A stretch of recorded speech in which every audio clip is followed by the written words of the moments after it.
Hi, and welcome to Best in Tesla. The legacy automakers laughed at Tesla in the beginning. They didn't know anything about making cars, but they will learn the hard way. I think Elon Musk and the guys are learning what it means to put automobiles into production. Yep. It ain't easy. But they did learn, and now the old guys, known for their production, are copying Tesla, and have even called the Tesla Model Y a work of art. And Tesla is even so much ahead that some automakers have even thrown in the towel, saying they will never catch up to Tesla in production cost. But how was Tesla able to come from something that didn't even know how to build a proper car to suddenly be the one the old legacy automakers are trying to copy? Well, let's check it all out and let's dive right in.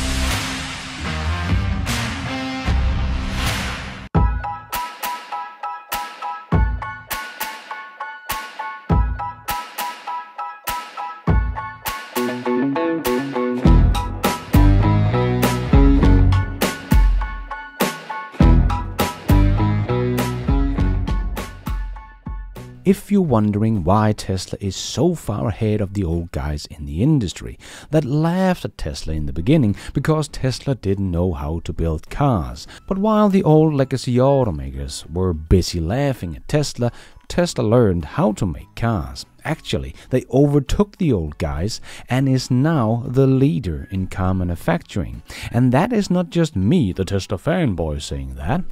When mighty Toyota themselves, that invented the lean production method, tear down a Tesla Model Y, they called it a work of art. And now Toyota is copying Tesla's production method. Now that is saying something.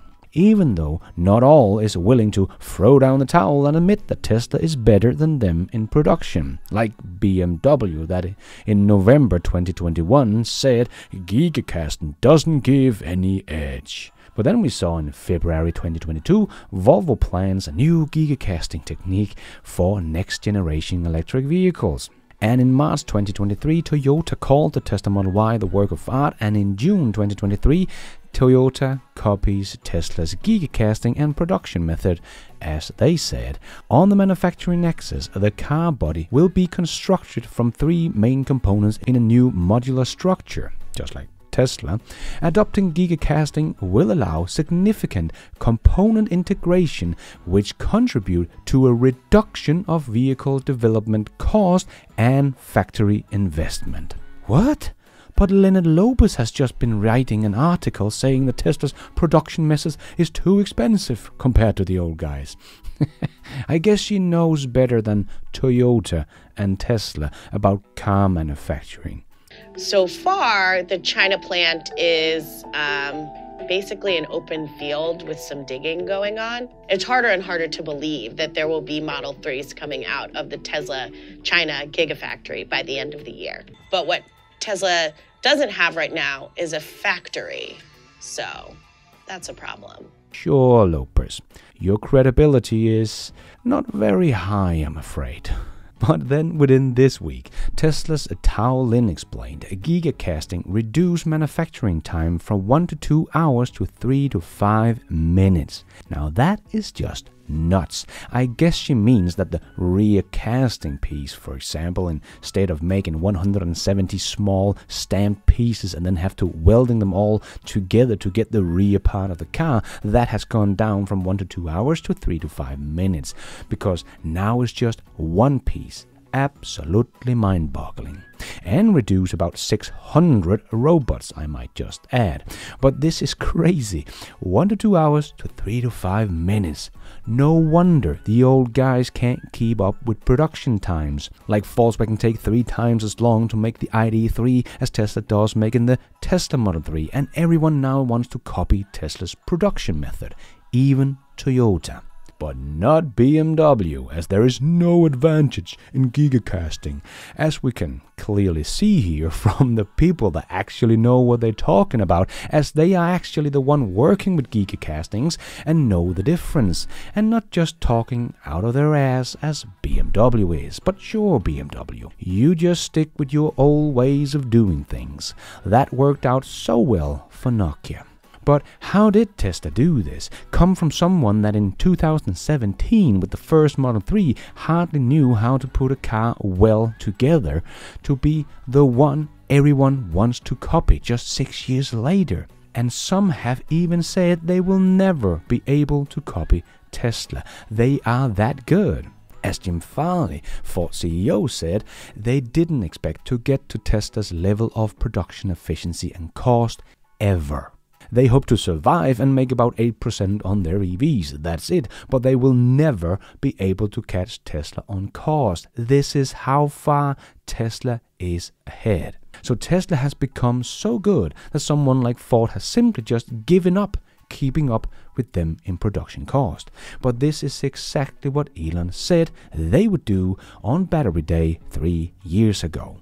Yeah, you can sort of think about like the sort of the fundamental physics of a factory or something. Like, I think it's actually quite a lot like the rocket equation, where you've got basically in the rocket equation you've got your exhaust velocity and then the log of the start to end masses. So it's basically saying, you know, how fast are things going and what percentage of the factory volume is doing useful work. And conveyance does not count as useful work.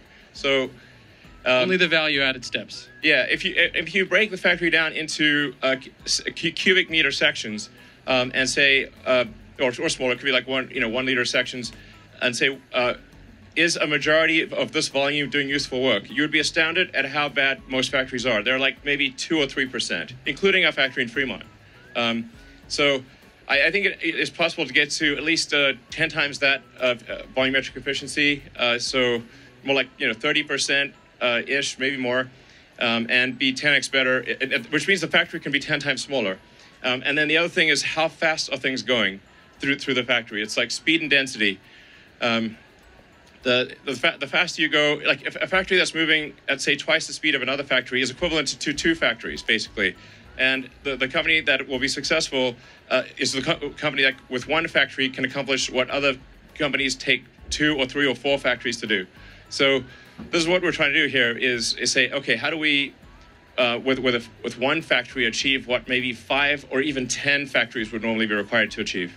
And the vertical integration with the machine design teams at Groman and Hybar and others allows us to really accomplish that, because we don't have all these edge conditions between one piece of equipment and another. We can design the entire machine to be 1 machine and remove all of these unnecessary steps. Yeah, I mean, basically Tesla is aiming to be the best at manufacturing of any company on Earth. This is the thing that's actually most important in the long run. I think, just from a company standpoint and from basically achieving sustainability as fast as possible. But I think also for long-term competitiveness, eventually every car company will have long-range electric cars. Eventually every company will have autonomy. I think, but not every company will be great at manufacturing.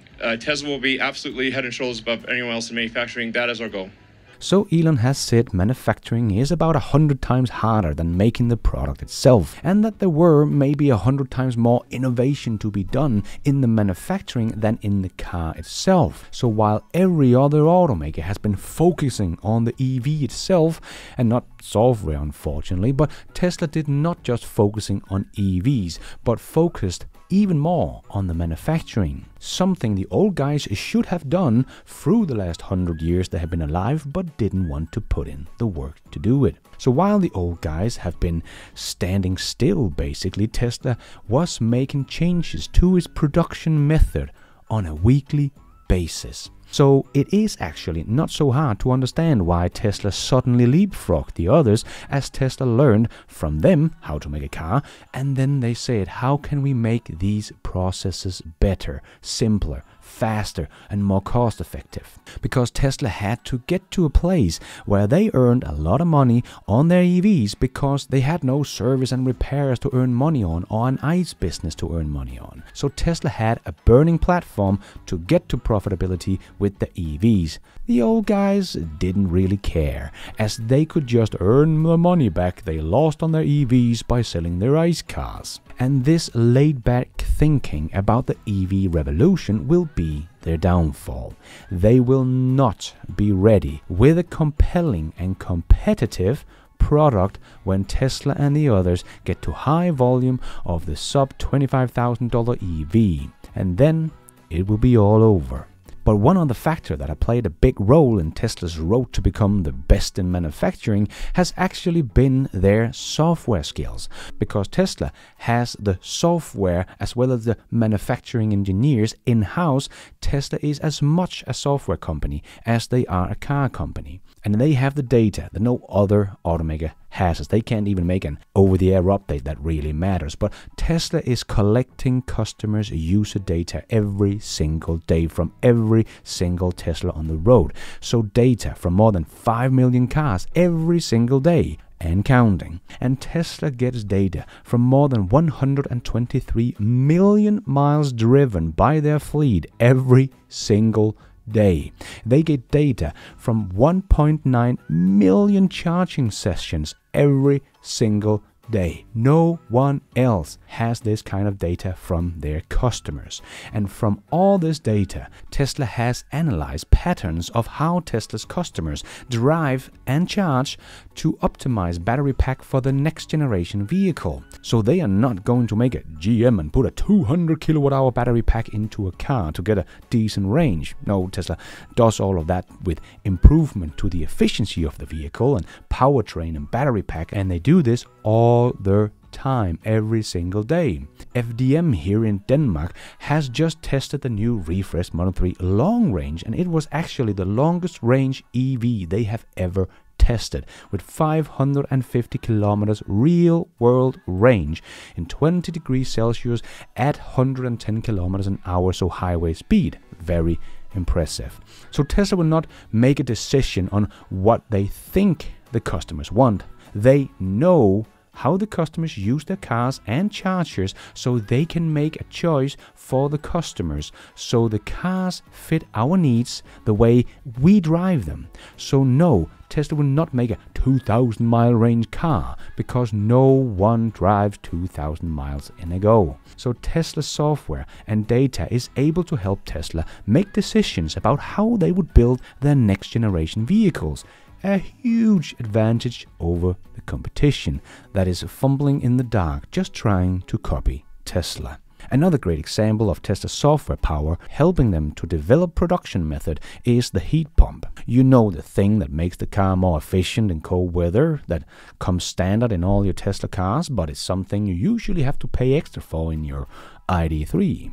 But this is a complicated product. And in the beginning, Tesla had this manual production set up, but there was a lot of quality issues. So they made a semi-automated one, but the quality issues remained. So Tesla knew they had to get this thing fully automated to ever get this thing to work properly at scale. So before Tesla even started creating the production line, they made a simulation of it in-house.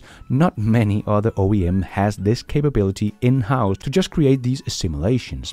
And because of this, Tesla was able to make this fully automated line in less than 8 months. A speed of which the other automakers can only dream about. And this was even all the way down the supply chain, so Tesla helped its suppliers to automate the parts that comes from them to Tesla that goes into the heat pump, so Tesla wouldn't get slowed down by their suppliers. The integration with its suppliers is also on a whole other level compared to any other company out there. And with this automated line, Tesla was able to reduce the labor force by 99%, and 99.995% of the heat pumps have no quality issues. And Tesla was able to have this complicated heat pump rolling off the assembly line every 7 seconds. But that is not the only thing that Tesla has 100% automated now. Automation in the welding workshop is now also close to 100% as well. And Tesla is not stopping here. Their unboxed production method is going to take this to a whole new level once again. So while the others are trying to copy Tesla's old production method, Tesla has already the next big step in the pipeline and is already working on the production line in Austin factory, as we know from Walter Isaacson's book about Elon. So while the others are trying to get to where Tesla is today by copying Tesla's casting and structural battery pack and so on, Tesla will have something completely new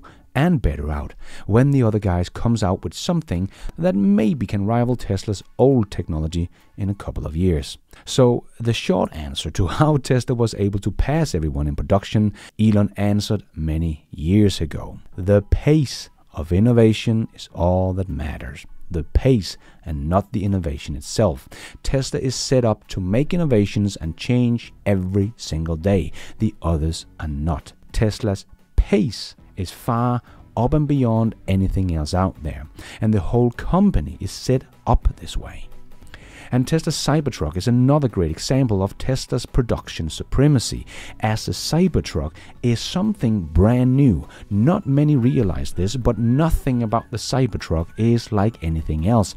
The way it is built and produced, the material used, the electric architecture is all completely new. So even if Ford would want to just copy a Cybertruck, they would not even be able to do so. Ford would have to suddenly learn everything Tesla has learned over the past 4 years getting this beast ready for production, figuring out how they can actually produce a pickup truck out of stainless steel that can rival any other pickup truck on the market.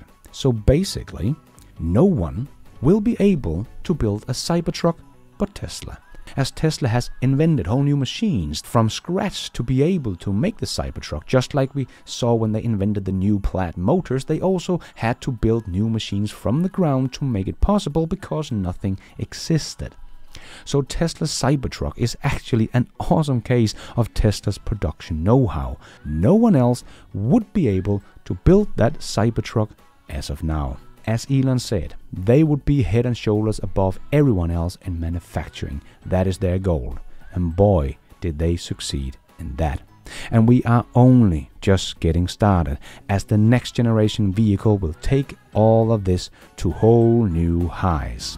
And remember when Bob Lott said he owed Tesla a debt of gratitude. It was a powerful argument. So whether Tesla is ever hugely successful or not, I'll always owe him a debt of gratitude for having kind of broken the ice. Yes, they were successful, and they didn't just break the ice, they broke the ice industry. And thank you for watching. And until next time, take care out there and be nice.